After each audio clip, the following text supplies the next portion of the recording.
Guys, hello, welcome back to the 10th Realm. We missed a week, unfortunately. I was trying to get us to go 52 shows, but we're only going to hit 51, so that's a bummer. But we were getting ready for Triumph. Unfortunately, almost all of us decided to play a new army this time, so we had to paint. Yep. I repainted my army. I'm over here on the side. I don't think I'm in frame, but we're going to be talking about our Triumph experience. So this episode of the RCD is the Triumph GT from Mythicos, and we're going to be doing our roundup. With me today on my panel at the very end is Jake. Hey guys. Next name is Sean. How's it going? Kevin. Hey guys. And Amanda. Hello. All right. And as always, this episode is going to be sponsored by Chaos Orc Superstore. Go ahead and check them out at chaosorc.com. They're going to be helping us out with our giveaway, which is the month of June. We're going to be giving away both a hardback copy of Age of Sigmar 2, as well as a General's Handbook 2018. And then we have a couple others planned in the pipeline, but we'll talk about those in a later video, specifically about our giveaways moving forward, because I don't want to get ahead of ourselves.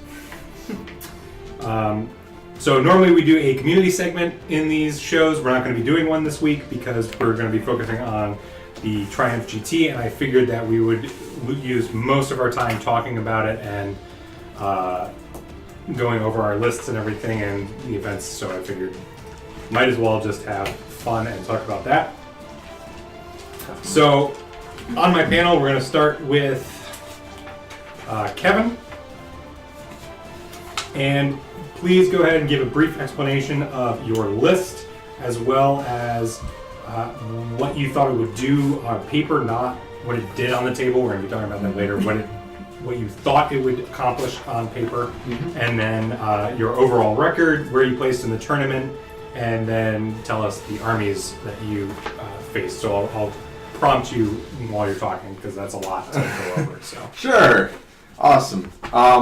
So my list was the Glotkin, Rodigus, and a Great Unclean One. The Great Unclean One's command trait was Pestilence Breath, and his artifact was Tomb of 1,000 Poxes. I'm sorry, I added a couple of extra O's. Poxbringer Herald, Spoilpox Scrivener, Sloppity Bilepiper, a unit of 30 Plague Bearers, and 2 units of 10 Plague Bearers, and the total was 1980. And I kind of designed the list to be really up in your face with big monsters and really just one good sized unit. And for the most part, it actually did that. But going about that, yes. Yep. Yeah. Okay, so big monsters on paper. Mm-hmm. And then what was your overall record? 0-5. Okay. Yep. Surprisingly, there was actually some tough competition there. I thought this was going to be more of like a local tournament, Yeah. and this actually showed up to have...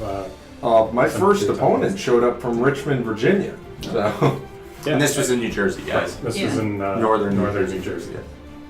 So, a Yeah. little bit of variety. Yeah, and a couple of them are actually on the Mythicos' Twitch channels in the archive. So if you want to watch the top tables, there's at least 5 games from the Saturday Sunday Yeah, tournament. your first game is on Hey, there, you guys right? can Yeah, watch Kevin's yeah, first yeah. game. My Kevin- first game was on the top table. Kevin is the Yes. only one from the group on the top table.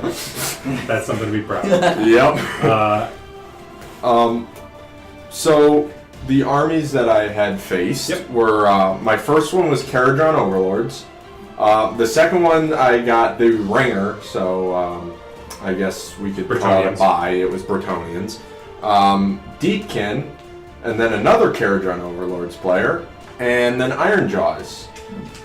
So that was excited. I didn't expect to see Ironjaws there, but there was a couple of them.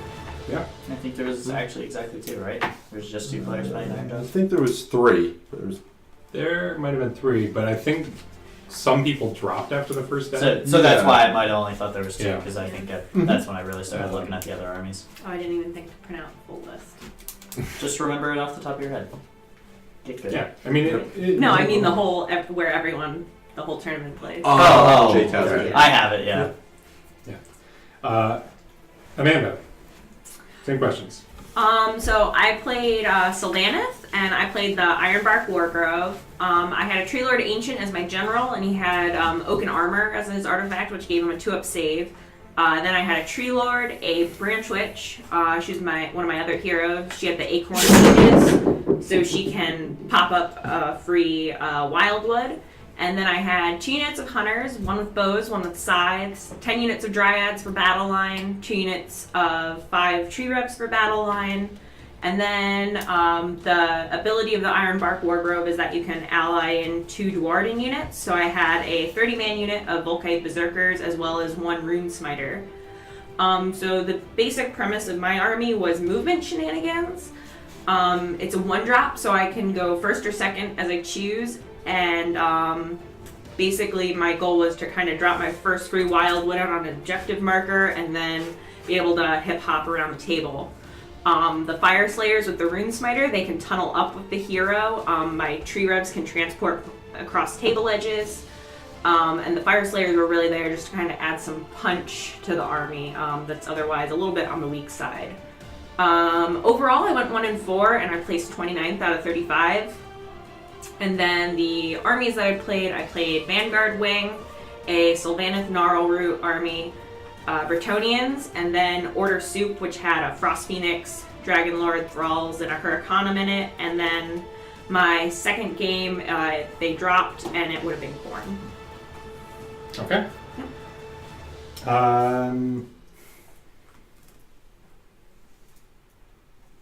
Yes. Yep. Jake, go ahead. Okay. I ended up bringing Vanguard Wing, as you guys have been seeing on my battle reports that I've been doing here on the 10th realm. I was practicing for the tournament, so hopefully when I'm in another one, I'll bring more variety this time. But it consisted of a Lord Castellan with Mirror Shield as his artifact, a Lord Celestant with Staunch Defender as my general's command ability, and a Knight Venator with Luckstone, so bringing up my 2 artifacts there. And then I brought a Lord Relictor with Blessed Weapons, 30-man block of Liberators, as you guys saw me play a few times that I was, and 2 10-man or 2 5-man Judicator squads, and 3 units of Prosecutors and 1 unit of Fulminators, because after having you guys talk about them and then listening about it, I was like, man, I should take another look at them. And I had a couple converted up that I finally finished, and I was like, yeah, I'll just bring them just to have them. It's another big unit that everyone kind of got a little bit scared of and tried to focus down, so that was good. I ended up in 13th place with a 3-2 record. For my first round, I played Idoneth Deepkin against gentleman David. And round 2, I played another Stormcast Eternal player, bringing Vanguard Wing as well. Out of the 7 players there that played Stormcast Eternals, only 2 of them, which I was lucky enough to play, actually brought something other than Vanguard Wing.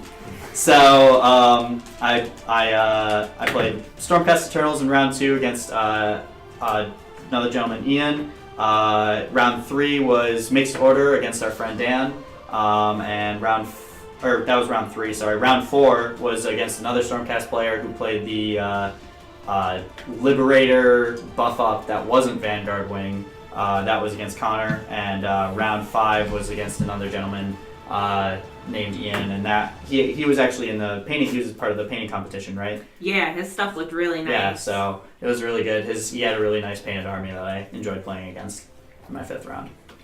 Okay, and Sean.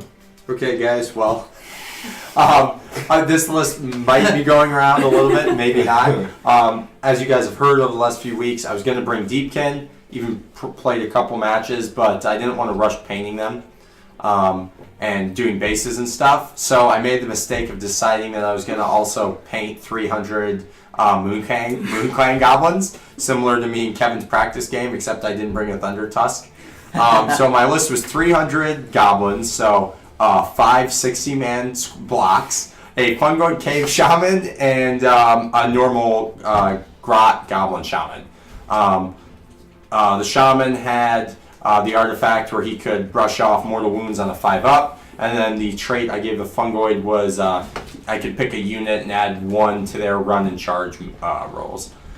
I kind of designed the list with tons of bodies. The few times you guys have seen me play, it's not necessarily movement shenanigans, it's more that they get up in your face and there's enough of them that I can retreat out of combat and get onto objectives.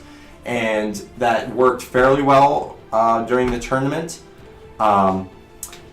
My overall record was 2-3, which I thought was pretty good for just 300 goblins. Yeah. And I would have done better, except of course with matchups. A lot of the competitive lists are all about blocking portions of the field. So my first game was against Vanguard Wing, and when the list is designed to run around, that doesn't work when you just pick up guys from one side of the table and move them to the other end. So Vanguard Wing. Second match was against Fire Slayers, which was interesting. I hadn't played Fire Slayers for a really long time. And they started off with only like Magma Droth and a unit on the table, and then they all popped up, so that was kind of a neat experience. Then I played Iron Jaws, which was a lot of fun, and of course everybody was talking about how the goblins were fighting against their big orc brothers. And then the second day was Khorne Bloodbound, primarily tons of bloodletters. I think there were like 160 bloodletters, a bunch of 30-man units. And then finally it was the other Stormcast player, Connor, who brought a list similar to Vanguard Wing, but it was using Lightning Chariot to move the unit around. Yeah. Great. And then just really quickly, we're going to go over the top 5 places. Was a mixed order army, took first place here. Joe is a new friend that we met at the tournament, came in second with Change Host. Then it was an Iron Jaws player who came in third, which I think is the most surprising out of the top 5. I was talking to someone. He's like, it's Brian Cortese, and Yep. he's like the #1 Iron Jaws player in the country. He knows Yes. his army inside and out. Yep. And then it was 4th and 5th and 6th place were all Stormcast Eternal Armies. Shocker. Yep. I was not one of them guys. I'm sorry. It's alright. At least you didn't end up at 34th like I I, did. I was the top player out of all 5 of us, so that was something I You got were- overall you were over my hair. Yeah. Jacob came in 13th. It was pretty. I came in on 20th. Sean was 26th. Amanda was 29th, and Kevin was 34th. He was not last, and he scored the highest sportsmanship total out of any of us Oh, congratulations. Good job. Yeah. Thank you. by a whopping 3 points, actually. So, Really? all right. Those free victories. Wow. We're just joking. All right, and We then like we're this As long joke as here, Kevin apparently. had fun. So now that you guys have a little bit of information as far as the armies that we were playing, where everybody ended up, and stuff like that, we're going to jump into the question segment of the show, which is, what was your most memorable moment in any of the games that you played? And we're going to start with Amanda. So I'd have to say my second game, I played against the Sylvaneth player. He had he played the Gnarl Wargrove, which is really strong. It's a lot of magic, and that's what I used to run. And it was just a lot of fun because we basically just kept like popping around in between each other's wildwoods. And it was actually really helpful for me because I only got my free one right at the beginning, and my Tree Lord Ancient kept failing his 4-up free one. So having those wildwoods to jump around in was pretty cool. We kind of did like a ring around the rosy thing, chasing each other, but that was a lot of fun. Okay. Jake. Oh. Most memorable moment. My most memorable moment. So round 5 here, guys. I'm 2-2. I won the roll off for the final round that was going to determine our who was going to win or who was going to lose. It was Scorched Earth, and I I'm needed take to the pen away from you. Okay. I needed to get I needed to get to the last objective that he controlled, and I was still defending one of mine. But he had kind of shifted away from this objective, so I ran up and was able to get it because I won the roll off, and that was just like the most exciting moment. I was like, yes! I went 3-2. At that moment, I knew I was gonna do it. So. You mean he couldn't get past your 2-up rerollable save? Oh, they were all dead at that point okay. almost. There was only 5 of them left when I did it. I controlled the objective with a single prosecutor, and then I teleported all the liberators that were left back over to defend. And he tried sneaking in his Lord Aquilor in my backline on his turn, but just couldn't kill the guys that I had on it. So it was a lot of fun. Me and Ian, that was Ian Craig. That was the gentleman I played, and it was a great game. I had a really good time. Okay. Sean? I feel bad because like against my opponents, like my army really didn't do anything thematic. They just died in droves, and normally my characters That's were what your sniped. team was. But I got to shout out. Not that the other games weren't good, but specifically in the my first games, the second day, I played the Khorne Bloodbound player, and I was like actually able to kill stuff. So like units were dying on both sides of the table, not just me dying. But so like the way the table shifted was just really neat, and in the end, of course, it was still lost, but it was still an awesome fun game. Okay, Kevin. I'd have to say it was my 5th game, and shout out to Mr. Luke Snell. It was a great game, but definitely my most memorable moment was I cast Glorious Afflictions, so flying units can't fly anymore until the next hero phase.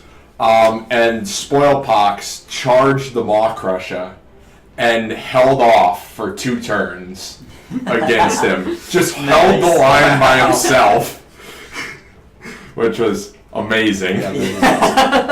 A single little plague bearer. Oh no, it was Spoilpox. Yeah, no, it's just he's a little plague bearer hero. Yeah. 5 wound hero, you know? Yeah. That's hilarious.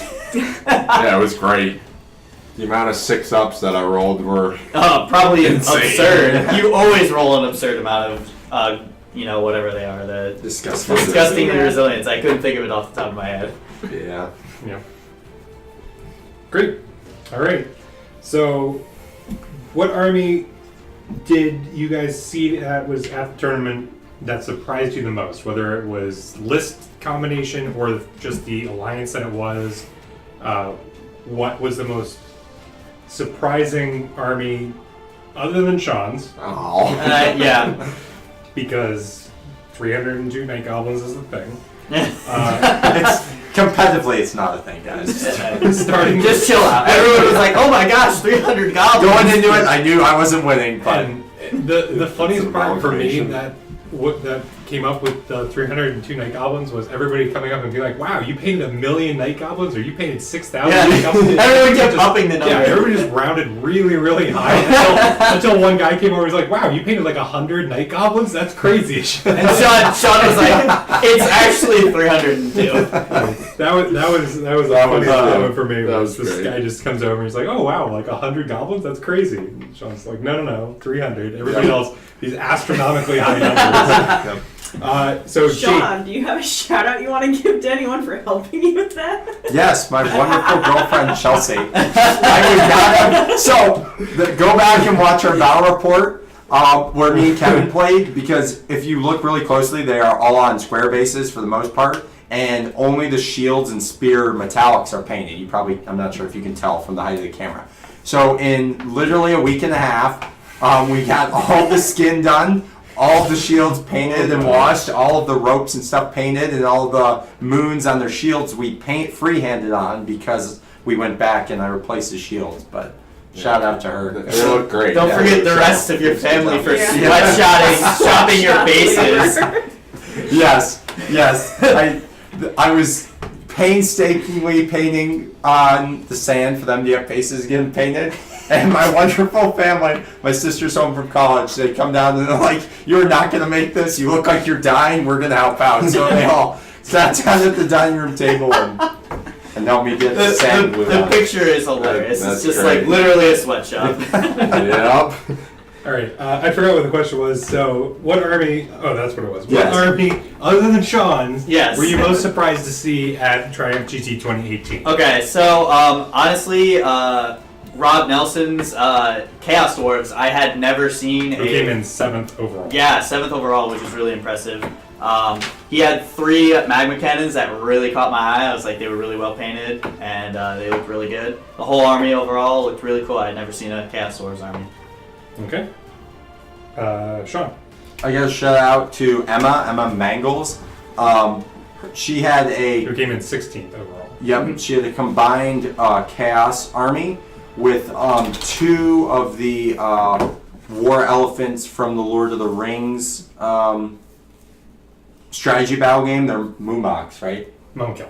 Mo- Yeah. So 2 of those converted to be war mammoths for the Chaos faction. So using the converted minis to represent the Forge World model, which isn't made anymore, and they were really awesome. They had Warriors of Chaos all over them. They had a bunch of gear stowed onto them. One of them had the Plague Sword from the Great Unclean One being carried by it on its, the back thing. What's the back? Howdah, yeah, thank you. On the back of the Howdah. And it was really cool, and the rest of the army was really neat too, because it was kind of like tribesmen, kind of chaos like. I love how you looked at me for that question, and John's the Lord of the Well, Rings guy over here. Well, most things have Howdahs. Yeah, what I'll do at Fantasy the stuff end Howdahs. of this video is I'll post all of the best painted nominations, and she was one of those, so you'll be able to see the Mumikil at the end of those. Yeah, Yeah, all really 6 of the cool. it was 6 Really armies cool. that got nominated, right? Or 7? I really like I the think so. Rodius Six. as well. It was 6. With All 6 of them were Mortarian really wings. impressive. It took me a little while Really cool. to look through them all. All right, Kevin. So besides Sean, mine would have to be the ringer. I forget his last name. It was Tony though, with his Bretonians, and that was really cool for me. Just one last hurrah before. What are Bretonians? Yeah. horses. Horses. Yeah. Bretonians are what Bretonians in flesh eater Warlords. courts think they are. Oh, okay. There you go. That makes sense. Oh, so wait, it's flesh eater courts? Yes. Eventually, yes. So, sorry, continuing. We all actually know what Bretonians Yeah, are. we do. But I thought it was Mark, really, please. I thought it was really cool to see him on the table, and actually being a chaos player, they hit fairly hard. Only one unit, the The, Grail the Knights. Grail Knights are. Well, it only takes one unit. It really Yep. does. Did When he charges 15 in the Glockkin and they kill it first turn, you know you're in trouble. Oh my god. Yup. Well, to be Okay. fair, Glockton doesn't have disgusting resilient. I mean, that's why you give him disgusting and resilient. You can't. And this was, you're playing Anthony Fasano, I think is how he says his last name. Sustainable Center is his YouTube channel. So if you want to jump over there, he does a little bit more of the business side of the hobby, where he looks at everything from a critical lens of somebody who's been in business and marketing for most of his career, and then he does still photo battle reports, and he should be putting up battle reports from Triumph. So if you go over to his channel, I'll link that in the description below. Because his army is gorgeously painted. I'm not sure if it's the same. Yeah. I'm not sure if it's the same one that he used to do, but when he had his channel before they nuked Fantasy, he was playing 8th edition, 7th edition with me all the time, and he actually reached out to the YouTube community at large, and anybody who could paint worth a damn he talked to, and had them send in either 1 or 5 Bretonian Knights, painted however they wanted, and so that's why his army looks so mismatched. Awesome. And because in the fluff, Bretonians are very much like Rohan. Your liege says we're going to war, get your shit, and everybody gets together and goes off, and All their noble. yeah, and so they all look, All their houses very are different, and his army is It really was nice. really cool. Yeah. Yeah. So Amanda, So I had the Chaos Dwarves. I thought were pretty cool because I've never seen them in real life. You have a couple, but haven't seen a big coherent army. And then also the Ringer Bretonians, which went 4-1. I did not see that coming. You went 4 Really? matches? what? That's awesome. Yeah. You Yeah. won most of them, That's- yeah. 4-1, and He like lost. They did not make the ringer match easy. Yeah, crushing he, victories too. Yeah. Yeah. Honestly, Wow. canned over. Yeah, he smashed face. he lost to Emma with the Chaos Mammoths. But yeah, that It's was like the really Lord of cool. the Rings. Trebuchets are disgusting. Yes, they are. Yep, I've never seen Bretonians or played against them in real life. I didn't know that people still had them. Oh, come on. What are you talking about? Other than Josh. Yeah, you live with right? someone who has Bretonians. I was like, what are you Who talking is about? literally a Bretonian. He has a full knight uniform now. Yeah. That's Yep. besides the point. But yeah, I thought those were really cool, and yeah, like John just said, taking my thunder. Trebuchets are pretty crazy. No, don't need line of sight or anything. So, And if Yeah. you're over Isn't most 6, artillery they pretty automatically pretty crazy? hit. yep. So my -2 doesn't work. Yeah. Great. All right, and starting with Sean now, the third question. Imagine that you have a time machine. Woo-doo-doo-doo-doo-doo. You go back in time for this tournament, and you can fix one mistake that you made. It's like butterfly effect. Fix one mistake. What was it? not just deciding to paint up my Deepkin army. So going way back. Yep, way back. Before the tournament. A week before the tournament. I don't. But if I kept the Moon Clan army, which was awesome to paint and it was a lot of fun and look good on the shelf and everybody was talking about it, it would be in my first round fighting against Vanguard Wing. I hadn't really actually played Vanguard Wing. I know we talked about it a lot before this, like playing against Jake. But it's my first experience kind of at a major tournament was they don't hit very hard. So I was kind of surprised. So when that first match, I diverted one of the 60-man blocks to push right, and honestly they should push left and reinforce the left side. And then at the very least, I might have been able to get a minor loss instead of a major. But yep, Movement pretty shenanigans. much that. Yep, That's pretty much what it comes down to. And like when I did it, like I'm always the person at like an event, even if my opponent gives me the chance to go back and do something, I won't do it. But like the second I made the move and then moved on to the next phase, I looked down and I was like, oh, that was my misplay right there. Yep. Yep. All right, Kevin, what was your mistake that you'd like to go back in time and fix? So it was in my first game, and the first part would be letting the opponent go back at full phase and do what he wanted to do. But the second one, which Good sportsman. Yeah, very Yeah. courteous. but the second one that actually lost me the game was one of the Caradron Overlord's frigates used his once per game move to in the hero phase to move 16 inches over to an objective. And had I cast Glorious Afflictions on that, where it halves its move, run, and charge rolls, he wouldn't have gotten there, and I would have had more points than him, and I would have won the first game. First game probably would have stayed closer to the top table. Yeah. All right, Amanda, what was your change? So my first match was super close. Objective-wise, I actually took a lead, victory point-wise, early on, and came down to the last turn. He was bunkered on an objective, and if I had spread out just a little bit more, I could have. I was also playing Vanguard Wing first turn.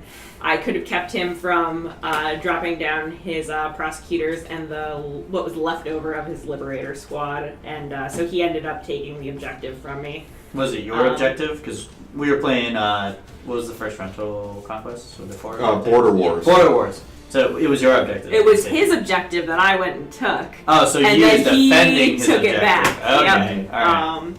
So if I had just spread out a little bit more, I was piling in as close as possible with my Fire Slayers so I could get a couple more attacks in. But if I had kept them spread out a little bit and foregone some of those attacks, he wouldn't have been able to drop the rest of his things down there and take it back. So that's what I would have changed, and that's really just playing more games and getting used to what all the other armies are capable of.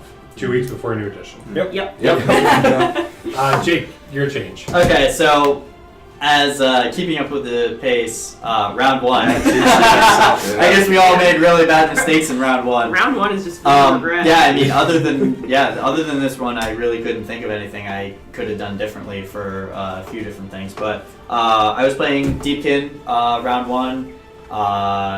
It was turn 2. I was pushed up. I had engaged like a unit of. It was the unit of thralls that he put into the deep strike with the Soul Scryer. Brought them onto the table and charged into my Liberators. He kind of bounced off of them and they all kind of died. But the best part was I had a unit of prosecutors pretty much on his objective at that point on his side of the table, and I could have just kind of daisy chained over and got his objective, which was worth 4 points instead of the 2 points, and he was already up by 1. So as soon as I took control of the other objective, we just tied at that point instead of me going for the win. We tied at that point, and I lost to the attrition, who killed what. Okay. And he killed more stuff than mine did because he put his Eidolon in the middle of the table on a Bellwind Vortex. Looks really cool. Can't wait for it to see it not be a thing in AOS 2 because it looked unsafe, 1. And 2, it's just like, why does a monster like that need to have more spellcasting? Oh, it's not a monster though. Well, whatever. A monster. That's like, why it's up there. But. Yeah, it was really cool to see like that though. He had magnetized it and everything like that, so it wasn't really too weeble wobbly, but it was definitely cool to see. We will fall down. Yeah, it's Yeah. funny that it happened all our round ones. It's Yeah. like for me, next time I'll have to try chewing gum or something because Oh. the first round of any tournament is where I'm always Yeah. like super nervous. Yeah. And I went through like 2 and then like after that first round, I'm like, okay, everything's chill up here, everything's good, everybody's, cool. No And one's gonna then- be mean to me. no, everyone just is like, no, No cool, one's gonna got shun it. me. And it's like you get down there and everyone's down there and it's just intimidating. I don't think anyone beat my my record though at the tournament of 280 some odd goblins Nope. dead. The whole thing. I think everyone was more focused on getting the objectives, but I still hold the record for most goblins killed out of the 300 list. Yep. It was pretty satisfying. And while I was writing this question, I was actually thinking my first game was where I would have gone back and changed something. I decided to try to man fight Mighty Lord of Corn on a Juggernaut with a bunch of the balloon dwarves, the engine riggers. And he had a Mighty Lord of Corn, a 10-man Blood Warrior unit, a Bloodsick Raider, the guy with the banner, and an Exalted Deathbringer on a hill. And I'm just like, -2 red, D3 damage each. I'm going to go up here and punch them right in the face.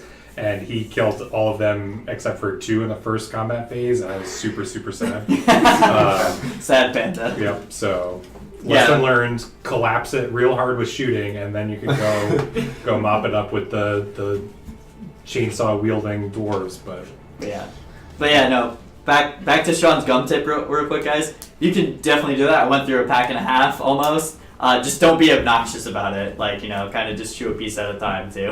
No one wants to have like you hearing you chew Yeah. gum in their Literally ear. Have like a Pack sock in your gum. mouth or something. By the end of 5th round, these guys can vouch for me. I was like, I need to stop chewing gum. My mouth hurts. Yeah. yeah, so On that note, big shout out to Mythico Studios for setting it up and running it. I think it was a really incredibly well organized tournament. Yeah. I had no complaints at all for the format or any of the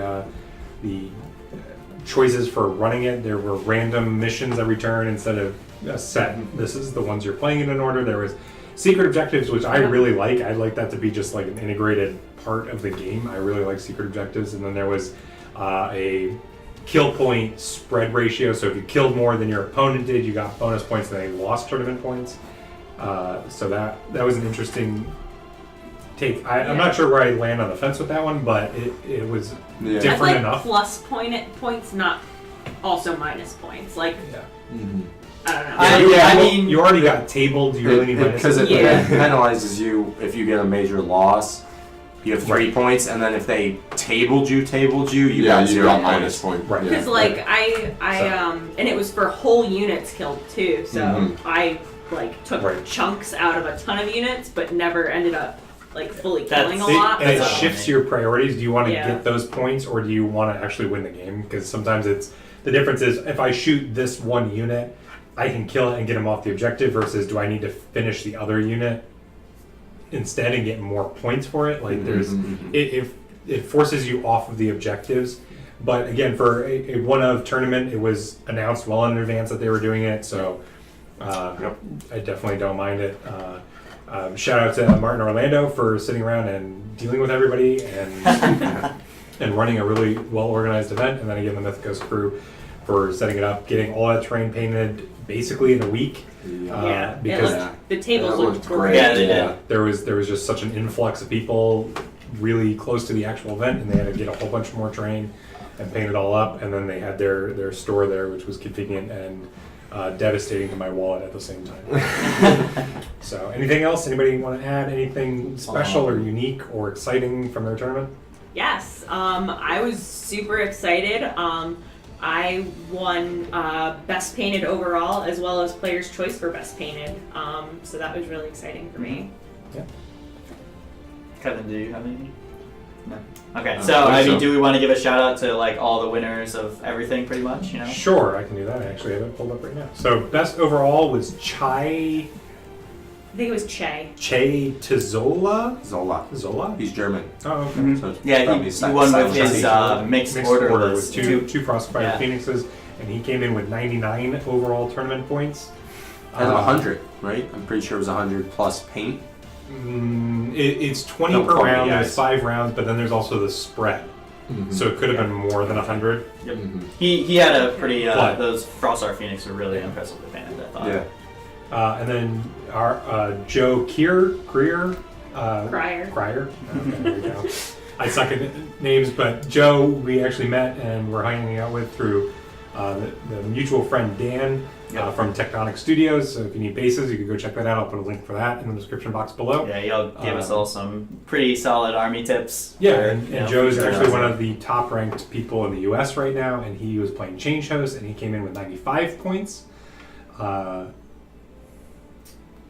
And then Brian Cortez in third, and that was Ironjaws, who again is one of the top-ranked U.S. Ironjaw players. And then we had all the extra stuff too. We had like John McConnell with like best general for Yep. I think that was John McConnell was best general, and he had Stormcast.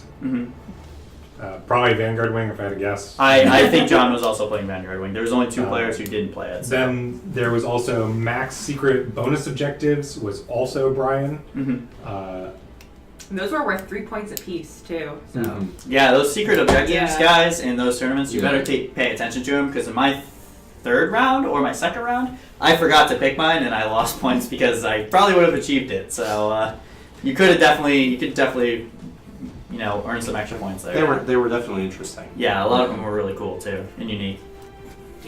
I did terrible with secret objectives. The only one I got was Yeah. the one where you send your one hero to die. I was like, all right, go. Yeah, it's because you could only score each one once for the whole event. Yeah. They were also secret, so I think like you either need to do one or the other. Yeah. You know what I mean? Yeah. Because then at least if you know them, you can kind of plan your list to score them, and you're only going to get them once per. Once Well, I per thought event. They were pretty I easy. thought they were secret because you didn't tell your opponent what you were going for. Well, they were Right. posted at Yeah, the time. that Is too. what I But- mean. Funny story though, one of my games, I think it was my second game, I actually me and my opponent were like, oh yeah, this is my secret objective and this is my secret objective, and then we had this awesome battle with our generals to achieve both of our secret objectives. Oh, there you go. So it was really fun. And then as far as paint goes, Amanda won Best Painted overall. Ian Craig won with his Stormcast, which I'll have They were pictures at beautiful. the end of the video. And then Emma Mangles won with her Mammoths. The Mammoths, Yeah. yeah. The Chaos Chaos Mammoths. Mammoths. She came in And third. combined chaos army. And then Sportsmanship, Player's Choice went to Tyler Jacobs. And I think he was also playing Storm. No, he was Fire Slayers. He was Fire Slayers. I played him second And round. That was a then- fun match. Ian Botts was the staff pick. And he was playing the he Vanguard was Wing Stormcast. playing- Because Ian was actually my now Yes, that I hear the name again. Ian Botts was the round 2 where I had the awesome duel with the generals. That was probably my second favorite, awesome moment of my tournament was just having these really cool general duels. Yeah. He was the one who brought donuts for everybody, Yep. too, right? Yes. Shout out. Trying to, Yeah, shout out to him. trying to Real hero. trying to bribe his games with here's 180 donuts, guys. Again. They were good donuts. He won my Dunkin' vote. Donuts. He really won my vote. Yeah. So, playing to win there. All right. So I think that's it for our questions. And unless anybody has anything to add, other than the big thanks that we have to give to Mythicos for running it, because that was all. Yeah. Yeah. It was Yeah, definitely it was great. my favorite tournament I've ever been to. Thanks again, guys. Had a lot of fun. Yeah, it was a blast. It was fun. Definitely. Everyone there was super nice too and friendly. It was a Yeah. good tournament. So going into our outlandish prediction segment, as we do at the end, Oh boy. and we're going to start with Sean. What will be the next army you bring to the next GT you attend, and how are you going to place overall with that army? That's the outlandish prediction, really? Mhm. That's not very outlandish. I thought they were two We're separate trying questions. Okay. stick with Just, tournament games. Okay. Well, coming back, I definitely am going to finish up the Deepkin, and I think moving forward, that's going to be my primary army. I kind of retired my Order Draconis, and I am almost positive I can do better than 26 with goblins. And Which, you know, what's the GT you're going to go with? I guess the next big one's Nova, huh? Yeah. Mhm. Oh, I got tap table one year at Nova, so maybe With we'll your do Order it again. Draconis. I did, yeah. He shouldn't. Everyone's tell me, keep guys. telling me to not shelve them, but No. You You're can not- shelve them. You're not shelving them. You're selling selling them, them. so they don't You go got to on sell the eBay. next project. No, Yeah, no. that's how Save them. Just you keep buy them the on the army, you shelf. paint them up, and then you. They look gotta so move on. nice up there. Bye-bye. Just keep them on the shelf. Just keep them there for now, and then wait till AOS 2, and then you're like, No. oh wow. No. Nope. All those. Selling. They're all getting points reductions. I'm going from Dragon Knights to Seahorse Knights. Nerd. Eel Knights. They're gonna all get transferred I over. At mean, least your eels will be supported. Yep. Uh, That's my Kevin. fear. What's your outlandish prediction for the army you're bringing to Nova? I'm going to try and bring my Daughters of Cain. Okay. Oh yeah? Yep. you still got a lot of money to And go. my outlandish prediction is I'm going to place in the top 3. That is certainly outlandish. We're gonna have to get into Oh, we're gonna do some practicing. Yeah, no, I think that would be a solid, Dude, solid you're pick. going the timeout box. Where's the water? Where's the water bottle? Gotta have a separate box. We only got this Clorox here. Maybe we yeah, should just do penalty that. box for hockey. Yeah. We'll just put Sigmar's face over you. No, it's gotta be Maggie. So- So she insulted me. So, Daughters of Cain, Kevin. That's your Yep. prediction. All right. And Amanda? So next GT for me is gonna be Nova. And I'm getting pretty hot over Magic Stormcast. Also all of the Paladors. So I'm thinking I am going to run Magic Griff Chargers everywhere. Stealing my thunder over here. How am I stealing your thunder? Where was there a Griff Charger in your army? I have 9 of them, 12 of them at home that I'm assembling. that aren't in your army. Yeah. So. That yeah, because I Well, brought Vanguard Wing. They will be in his army when they remove Vanguard Link from Yeah. match play. Yeah. So I'm getting really excited about that, as well as like the dog dragon magic mount guy that's been previewed. So Celestial Beasts, guys. Yep. It's where it's at. Nope. yes, No more splitting horses. some starter boxes. Yeah. Stealing all my split halves. Sorry. And Jake, what's your outlandish Um, army? If you say Stormcast, I'm it's going not- to walk over that. It is platform. not. So honestly, lately I've been thinking about joining the 9th realm here and going over to Khorne. So Khorne Bloodbounds are looking pretty awesome to me. I like the models a lot lately. Break I maybe a like red. bloodthirster. Valkyrie the Bloody. I love red. Valky of the Bloody, guys. Like Oh my we god, read she that. is super Yeah, awesome. we read that, and it was just like, She wow, is this one super hot. 5-wound hero could just go in and snipe heroes like there's no business. Oh yeah, she hits Yeah. like a truck. It's Yeah, she does. awesome. And when she Pretty charges, cool. it changes her damage profile from 1 to D3. Yeah, she's Yeah. a flyer. It's great. Yeah. and So, she's got -2 rend on her We'll spear. do it. Yep. Yeah, just She's- straight I up. think she's She's a 3s and monster. 2s and 6 attacks. Yeah. So she's Yeah. a monster. And most importantly, she gets those blood type points because those are phenomenal Yep. heroes. She's got that New awesome edition. Slumnash Summon demon more trapped in her shield and everything like that. Ooh. Yeah. Yeah, so it's It's like pretty if she awesome. passes an armor save, she deals a mortal wound to you or something Yep. like that. With It's probably on a 5 reroll. and 6. yeah, or a she, 5 or 6. Oh, that's what it is. If Yeah. you re-roll, you deal If a you mortal re-roll. wound back. Yeah, Yeah. that's probably what Yeah. it is. I don't know, something like that. Yeah. Seems like it would be. I don't what know. it is. She hit like a truck. That's all I know. Yeah, and the Blood Warriors, Blood Reavers, all the blood, all the Yep. blood. All those juggernauts. Yes, maybe some juggernauts. 36 juggernauts, and I might even John over here with 30, breast 36 juggernauts. Talked about. I'm it thinking before. more about the I don't know if mortal you said pull the stuff. Trigger. It's such an expensive army, though. Yeah. It is Which super unfortunate. expensive. So is Kevin. He's 70 Yeah. Blight Kings. Yeah, it's Well, it's I can't believe you got rid of that. $100 for 6 juggernauts, and you need 6 boxes of them. So Yeah, it's tough. it's expensive. More Yeah. expensive than my Deepkin army, Yeah. or less expensive. Less I mean, expensive. All right. What do you mean you have more than what you need for your deep Ooh. army? Oh, you're not wrong. Or I could bring the Night Haunt. That'd be fun too. Yeah, Kevin's thinking about the new Night Launcher. What about you, John? Future is. Outlandishly, Yes. That's I what hear I'm those really whispers. bringing, guys. The whispers. I don't. I'm leaning towards my Nagash army for Legions of Nagash, and I want to get a ton of skeletons and give them all Realm Stone in their hands instead of weapons, and then that would be my display board. Would be them walking to the Black Pyramid, and just have Nagash and like 200 skeletons or however many you can take because The Black they're Pyramid's free to so bring them cool. back now. Yeah. Oh boy. All All right. the grave sites. Unless anybody has anything to say, we'll do our sign-offs and. Nope. Yeah, it was a fun tournament. Again, this month we're doing a giveaway for the Age of Sigmar 2.0 Codex or rulebook, I mean, and then the General's Handbook 2018 rulebook. Depending on how many starter sets we split, we're going to be giving those out for the foreseeable future. Yeah. There's going to be many, there's many gonna be- extra rule books, guys. So, Hundreds. like I said, after the release comes out, and then that's what you. Not 100. Probably like 4 or 5. We're in It's like July, you're right? moving At that fast. point, the July Yeah. awards will have a ton of stuff coming out. Amanda has offered to buy and paint the malign spells, and we're going to raffle those off one at a time also through all of that'd be July. cool. So you'll be able to get the card and the painted spell for the malign series next month. But for right now, if you want to win either a copy of the 2018 General's Handbook or Age of Sigmar 2 The for core book. Yeah, June. it's hardcover too, guys. Yep. Yeah. So Oh, leave a yeah. comment on this video, any of our videos, answer any of the questions, and you'll be entered automatically as long as you're a subscriber and you commented on the video. Yep. Alrighty, I think that's it. Yeah. Alright. Yeah. Kevin, you want to sign us off? Thank you guys for joining us in the 10th realm, and we'll see you next time. Hooray! Bye.